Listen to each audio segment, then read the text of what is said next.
सूत जी महाराज कहते हैं कि हे ऋषियों, जब भागवत जी की यह 18,000 श्लोक से भरा हुआ ग्रंथ की रचना वेद व्यास जी ने किया, तो मन में यह भाव आया कि यह भागवत जी का जो यह संग्रह किया हुआ संहिता है, यह किसी योग्य के हाथ में जाना चाहिए जो इसका गुणगान करे। ऐसे योग्य कौन है? तो मन में आया कि मेरे पुत्र सुखदेव के जैसा कोई योग्य नहीं हो सकता। लेकिन सुखदेव जी तो जन्म लेते ही वन में चले गए। तब अपने शिष्यों को बुला करके और व्यास जी ने कहा, शिष्यों ने कहा कि हम जो है जंगल में हवन यज्ञ के लिए लकड़ियां लाने जाते हैं, तो हमें सिंह व्याघ्र आदि हिंसक जंतुओं से बहुत भय लगता है। तब व्यास जी ने कहा कि यह एक श्लोक जो है ना, तुम जोर जोर से गाने लगना, सभी हिंसक जीव अपने स्वभाव को भूल करके और शांत हो जाएंगे। और व्यास जी के तो मन में था कि उसी जंगल में सुखदेव जी भी हैं, तो उनके भी कानों में पड़ेगी, तो अपने आप यह कथा, यह श्लोक जो है खींच करके मेरे पास मेरे पुत्र को ले आएगी। जब शिष्यों ने इस श्लोक को गाया तो सुखदेव जी आश्चर्यचकित हो गए। यह कौन सा श्लोक था? वरहा पीडम नटवर वपुः कर्णयो कर्णिकारं बिभ्रदवासं कनककपिशं वैजयन्तीं च माला रन्ध्राण वेणुरधर सुधया पूरयन् गोपवृन्दै वृन्दावन्यं स्वपदरमणं प्राविशद गीत कीर्ति। यह श्लोक सुनते ही सुखदेव जी का जो ब्रह्म का ध्यान कर रहे थे, उनका ध्यान टूट गया। ऐसा कौन सा देवता है जो मोर मुकुट धारण करके, छोटे छोटे हाथ हैं, छोटे छोटे पैर हैं, हाथ में बाजू बंद हैं और पीतांबर पहने हुए जब अधरों पर अपने मुरली को धारण करते हैं तो सारा विश्व मोहित हो जाता है। वराहा पीडम नटवर वपुः, छोटे छोटे हाथ हैं, छोटे छोटे पैर हैं, और जब चलते हैं न कन्हैया तो मैया जसोदा नजर उतारती है कि मेरे कान्हा को नजर ना लग जाए। कर्णयो कर्णिकारम, कान में छोटे छोटे कुंडल हैं, स्वर्ण के कुंडल चमचम चमकते हैं। विवरद वासः कनक कपिशम, मधुर मुस्कान। जब भगवान कृष्ण जब महाभारत का युद्ध हो रहा था और भगवान केवल मुस्का देते ना, तो सारे अस्त्र शस्त्र फीके पड़ जाते। जहां हार होती थी तीरों और कमानों से, बिरज की बांसुरी बजती थी, वो वृंदावन बसैया की। करूं तारीफ मुरली की, या मुरलीधर कन्हैया की। जहां हार होती थी तीरों और कमानों से, वहां विजय होती थी मुरली की तानों से। वहां विजय होती थी मुरली की तानों से। ऐसे भगवान की मोहिनी बंसी का यह प्रभाव जब सुखदेव जी ने सुना, तो सुखदेव जी का सारा ब्रह्म निराकार ब्रह्म का ज्ञान साकार में परिणित हो गया। वैजयंती माला पहने हुए, वैजयंतीम च मालाम, और अपने नंगे पैर से जब वृंदावन के रज पर जब भगवान चरण रखते थे तो वह भूमि धन्य हो जाती थी। स्वपद रमणम प्राविशद गीत कीर्ति ही, ऐसे प्रभु का कीर्ति करने में ऐसा जब श्लोक सुने तो एक छोटे से शिष्य ने एक आधी श्लोक गाया। क्या? अहम बकीयम स्तन कालकूटम। भगवान का जब जन्म हुआ और पूतना राक्षसी मारने के लिए आई तो भगवान को अपने स्तन में विष पिलाकर मारना चाहती थी, लेकिन मेरे गोविंद इतने दयालु हैं। कमवा दयालु शरणम प्रपद्ये। ऐसा दयालु कोई भगवान नहीं हो सकता कि कोई राक्षसी मारने के लिए आती है और भगवान उसे वैकुंठ अपने माता के समान परम पद को प्राप्त कराते हैं। ऐसा कोई देवता नहीं। इन दो श्लोकों को सुन करके सुखदेव जी महाराज अपने पिता अपने उन शिष्यों के पास जब गए तो शिष्यों से कहा कि ये इतने सुंदर सुंदर श्लोक कहाँ से लाए? बोले महाराज और श्लोक सुनाओ। शिष्यों ने कहा क्षमा करें महाराज, हमारे पास तो ये 2 श्लोक हैं, लेकिन हमारे गुरुदेव के पास 18,000 श्लोक का स्टॉक भरा हुआ है, श्लोकों की कमी नहीं है। और जो सुखदेव जी पिता के ममता में वापस नहीं आए, लेकिन भगवान की यह कथा को सुनकर, श्लोक को सुनकर के पिताजी के पास आए और व्यास जी ने सुंदर अपने पुत्र को योग्य समझ करके और भागवत जी के 18 श्लोकों का जो है पढ़ाया। और पढ़ करके सुखदेव जी के मुख से जब परीक्षित जी को जब श्रवण कराएंगे तो यह सारा संसार उनकी कथा के माध्यम से रस ही रस को हम सब इन्हीं की कृपा से प्राप्त कर रहे हैं।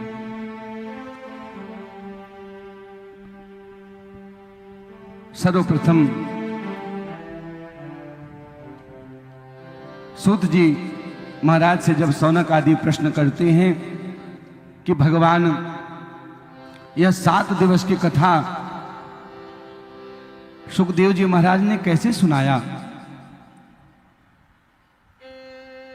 ऐसा क्या अवसर का संजोग बना कि सुखदेव जी महाराज तो एक बार जितने समय में गो दोहन होता है ना, गाय का दुग्ध दोहन किया जाता है, उससे ज्यादा सुखदेव जी कहीं रुकते ही नहीं। लेकिन ऐसा क्या संजोग बना जिसके कारण जो है परीक्षित जी को 7 दिन कथा सुनाना पड़ा। ये गुरुदेव हमें परीक्षित जी के बारे में बताइए, परीक्षित जी कौन थे? तब सूत जी महाराज कहते हैं, यदा मृधे कौरव संजयानाम वीरे स्वथो वीरगतिम गतेषु ब्रिकोदराभि ध्वगदाभिमर्शं भगनोरुदंडे धृतराष्ट्रपुत्रे। महाभारत का युद्ध जब समाप्त हो गया और दुर्योधन भीम के द्वारा मारे जाने पर, जंघा टूटने पर अंतिम अवस्था में अपने मन में मन ही मन ग्लानि करता है कि देखो हम लोग 100 पुत्र थे, अपने पिता के 100 पुत्र थे, 100 भाई थे हम लोग। उसी समय मन में विचार ही कर रहा था, उसी समय अश्वत्थामा दुर्योधन का हितैषी बनकर के आया और दुर्योधन से कहा, मित्र तुम इतने दुखी क्यों हो रहे हो? तब सारा दुख अपने मित्र अश्वत्थामा को बताया कि हम लोग 100 भाई थे और हम लोग एक भी नहीं बचे। दुख तो इस बात का है कि पांडवों में से 5 पांडव अभी तक मेरे सामने खड़े हैं। मरते मरते भी दुर्योधन का बुद्धि मरने और मारने में ही लगा है। इसलिए अश्वत्थामा ने कहा कि मित्र तुम क्या चाहते हो? बताओ, मैं तुम्हारी अंतिम इच्छा को पूर्ण करना चाहता हूं। दुर्योधन ने कहा कि 5 में से 1 का भी भीम का अगर सर काट कर ले आओ तो मैं शांति से मर सकूंगा। अश्वत्थामा ने कहा, मित्र तुम 1 की बात करते हो, तुम्हारे लिए मैं 5 पांडवों का सिर काट कर मैं ले आऊंगा। और ऐसा कह करके काकवलोकन पद्धति से, काकवलोकन पद्धति, रात में अगर कोई किसी को चुपके से मार दे उसे काकवलोकन पद्धति कहते हैं। युद्ध की विजय की रात्रि है, 5 पांडव अपने शिविर में जा ही रहे थे, तब तक हमारे कन्हैया ने कहा, अरे अर्जुन, युधिष्ठिर भैया, हे पार्थ, आज विजय की रात्रि है, चलो हम लोग उत्सव मनाते हैं। अपने शिविर में जाने नहीं दिए, गोविंद की गति गोविंद जाने। और 5 पांडव के शिविर में उनके बिस्तर पर उनके ही पुत्र, उनके ही समान दिखने वाले जाकर सो गए।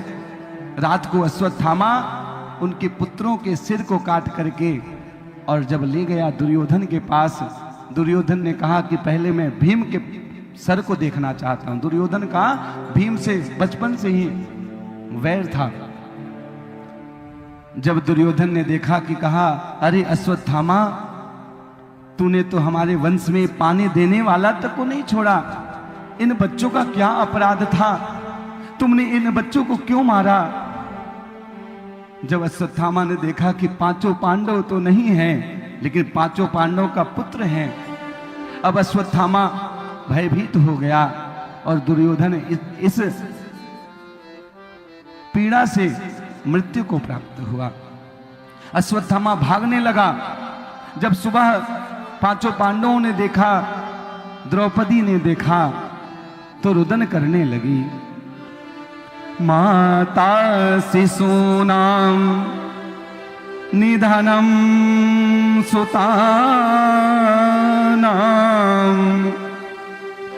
निशम्य घोरं परितप्यमाना तदारुरद्वा स्वकलाकुलाक्षी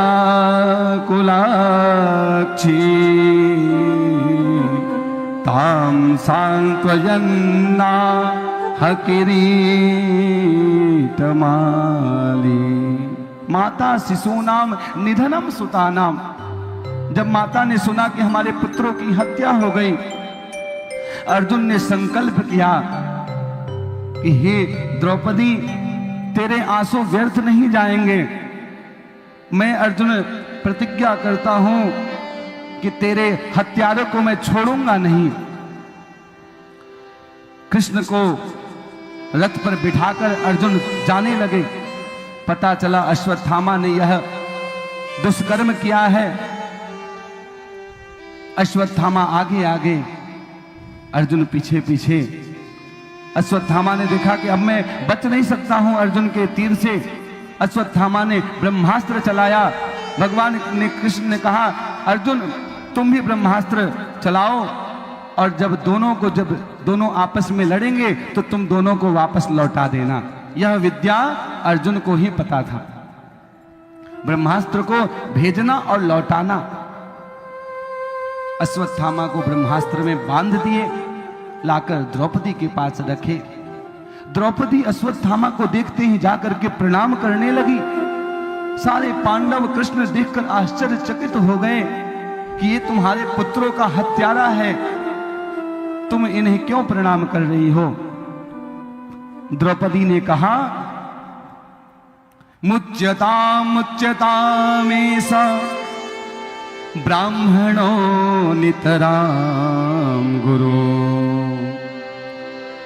आप इन्हें छोड़ दो, ये हत्यारा बाद में है, ये ब्राह्मण पहले हैं, और ब्राह्मण में भी गुरु पुत्र हैं, तो गुरु पुत्र गुरु के जैसे ही माने जाते हैं।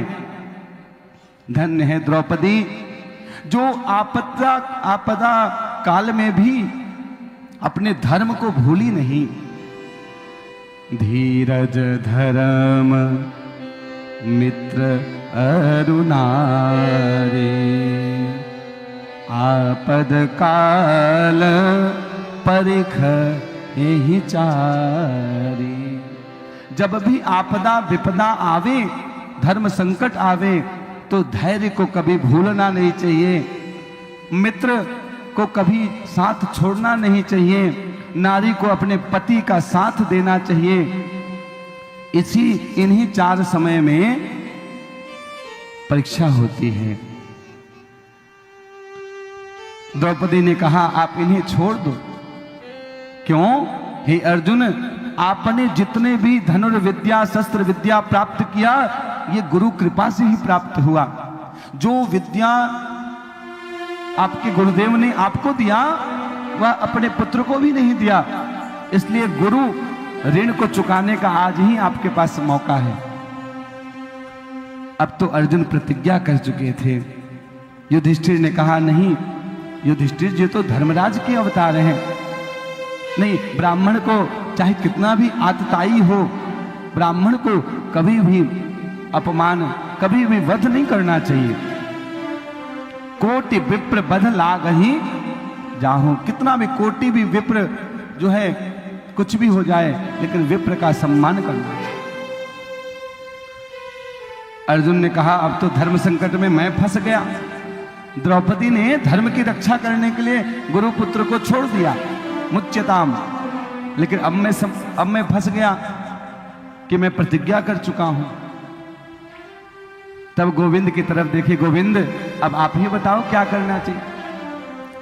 बोले ब्रह्म बंधुर्न हंतव्यः आतताई बधारहणः। देखो शास्त्र, जब द्रौपदी के रुदन पर जब अश्वत्थामा गए, जब अश्वत्थामा को अर्जुन ने पकड़ा तो कृष्ण ने कहा अभी ही मार डालो। कृष्ण ने क्या कहा? अभी ही मार डालो। लेकिन अर्जुन ने कहा नहीं, मैं प्रतिज्ञा किया हूं कि द्रौपदी के पास जाकर मारूंगा। कृष्ण की तरफ देखे तो कृष्ण ने कहा मैंने तो पहले ही कहा कि अभी ही मार डालो, लेकिन जब आ गए हो तो अब तुम ही गीता का ज्ञान का सदुपयोग करो। अर्जुन जानते हैं कि कोई बड़ा व्यक्ति जब होता है ना, उसे मारने से ज्यादा उसका अपमान कर दो ना, तो मृत्यु के ही समान माना जाता है। और अश्वत्थामा का मणि निकाल करके और अश्वत्थामा को जो है नगर से बहिष्कार कर दिए। इस प्रकार मृत्यु दंड के समान ही माना गया।